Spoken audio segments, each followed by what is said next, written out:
ये दुनिया का सबसे सिक्योर्ड काफिला है जिसकी प्रोटेक्शन में जरा भी चूक बर्दाश्त नहीं की जा सकती।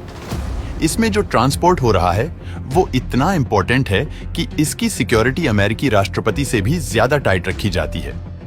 दरअसल इसमें दुनिया के सबसे घातक हथियार में से एक है जो एक लोकेशन से दूसरी जगह मूव किया जा रहा है। अगर इस दौरान काफिले पर कोई अटैक होता है या ये गलत लोगों के हाथों में चला जाता है तो इसका असर सिर्फ एक देश तक सीमित नहीं रहेगा बल्कि ग्लोबल लेवल पर तबाही मचा सकता है। यही वजह है कि इसकी सिक्योरिटी एक्सट्रीम लेवल पर रखी जाती है। लेकिन सवाल ये है कि अमेरिका जैसी सुपर पावर अपने न्यूक्लियर वेपन्स को कैसे ट्रांसपोर्ट करती है और इस काफिले को किस तरह से सिक्योर किया जाता है, और अगर इस पर अचानक कोई अटैक हो जाए तो फेडरल एजेंट्स किस तरह से इसे हैंडल करते हैं। ये सब जानेंगे आज की इस वीडियो में। दोस्तों, दुनिया में इस वक्त करीब 13,080 न्यूक्लियर वेपन्स मौजूद हैं, जिनमें से 41% अकेले अमेरिका के पास हैं। ये वेपन्स अमेरिका के अलग अलग लोकेशंस पर तैनात हैं। कुछ एक्टिव स्टेज में होते हैं जो US air force military base और नेवी की सबमरीन्स में तैनात रहते हैं, जबकि हजारों वेपन्स स्टोरेज मोड में रखे जाते हैं। ये बैकअप वेपन्स पूरे नॉर्थ अमेरिका में फैले हुए हैं। लेकिन सवाल ये उठता है कि इन्हें एक ही जगह स्टोर करने के बजाय अलग अलग लोकेशंस पर क्यों रखा जाता है।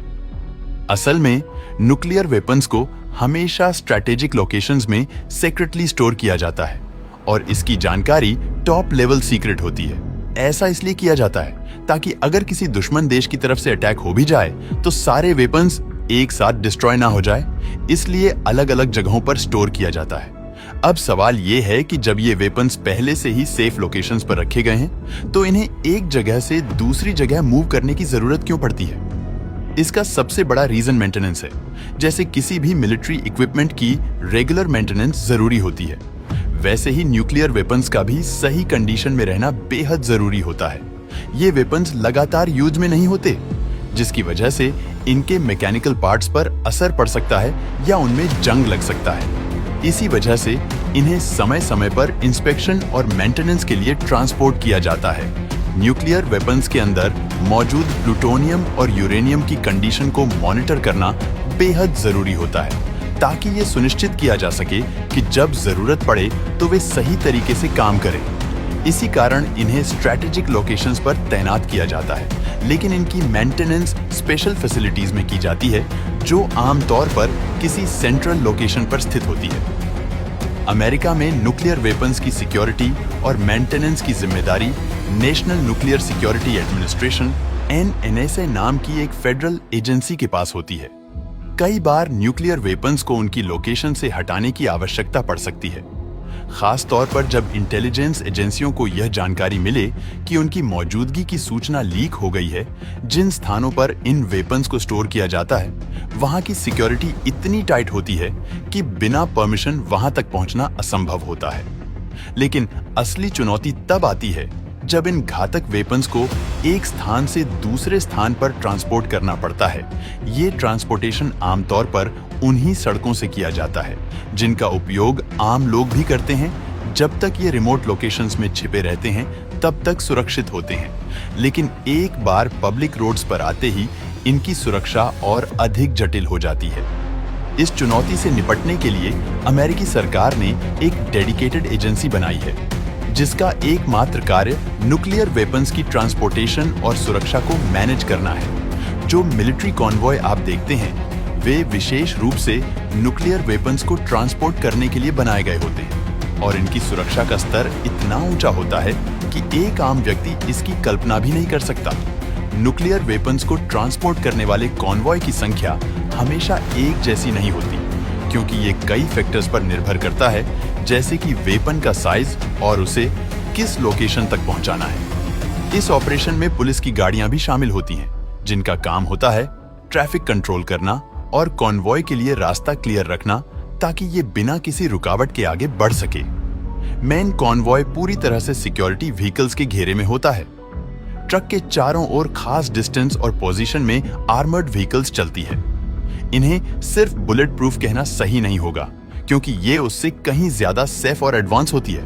हर गाड़ी में 4 से 6 फेडरल एजेंट्स होते हैं जिनकी ड्यूटी कॉन्वॉय को किसी भी संभावित खतरे से बचाना और जरूरत पड़ने पर काउंटर अटैक करना होता है। इन व्हीकल्स में स्पेशल फायरिंग पॉट्स होते हैं जिनकी मदद से एजेंट्स अंदर बैठे बैठे ही टारगेट पर फायर कर सकते हैं। ये कोई आम सिक्योरिटी गार्ड्स नहीं होते, बल्कि हाईली ट्रेन किए गए कमांडोज होते हैं जो हैंडगन्स, शॉटगन्स और असॉल्ट राइफल्स से लैस होते हैं। इनके पास लाखों राउंड्स का स्टॉक भी रहता है। अगर हालात ज्यादा खराब हो जाए तो इन आर्मर्ड गाड़ियों के ऊपर ऑटोमेटिक मशीन गन्स भी मौजूद होती है, लेकिन इन्हें केवल इमरजेंसी की स्थिति में ही एक्टिव किया जाता है। जब न्यूक्लियर कॉन्वॉय रोड पर होती है तो सिक्योरिटी एजेंट्स हर मूवमेंट पर नजर रखते हैं और हर मूवमेंट की रिपोर्ट तुरंत शेयर करते हैं। पूरी कॉन्वॉय रेडियो कम्युनिकेशन के जरिए लगातार एक दूसरे से कनेक्टेड रहती है।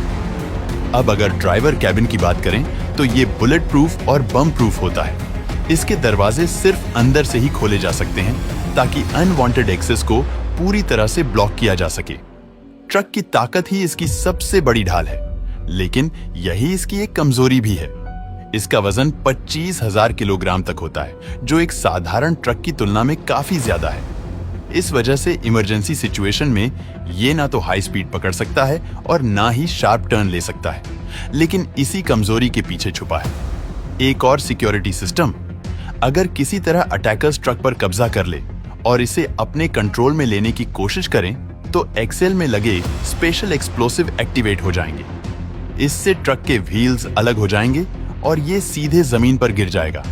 अब क्योंकि ट्रक पहले से ही भारी होता है, इसलिए बिना पहियों के इसे हिलाना भी नामुमकिन हो जाएगा।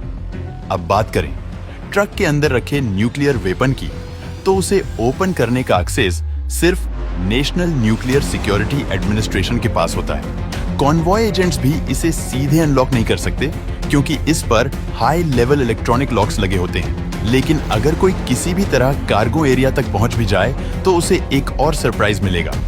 कंटेनर के अंदर ऑटोमेटिक स्प्रे गन लगी होती है जो एक स्पेशल चिपचिपा लिक्विड रिलीज करती है। ये इतना गाढ़ा होता है कि इंसान की मूवमेंट पूरी तरह ब्लॉक हो जाती है, जिससे वो चल फिर नहीं सकता। अगर फिर भी कोई बचकर अंदर घुसने में कामयाब हो जाए तो कंटेनर में इलेक्ट्रिक शॉक सिस्टम एक्टिवेट हो जाएगा। इसकी वोल्टेज इतनी ज्यादा होती है कि ये नॉर्मल इलेक्ट्रिसिटी से 6 गुना ज्यादा पावरफुल होती है। इसका मतलब सीधा है, कोई भी इंसान इसे झेल नहीं सकता। दोस्तों, इन तमाम सिक्योरिटी लेयर्स की वजह से ये कहा जा सकता है कि दुनिया का सबसे डेंजरस वेपन कम से कम गलत हाथों में नहीं जा सकता। अमेरिका के इतिहास में अब तक हजारों बार न्यूक्लियर वेपन्स को ट्रांसपोर्ट किया गया है, लेकिन आज तक एक भी कॉन्वॉय फेल नहीं हुआ। दोस्तों, वीडियो पसंद आया हो तो लाइक और शेयर करें।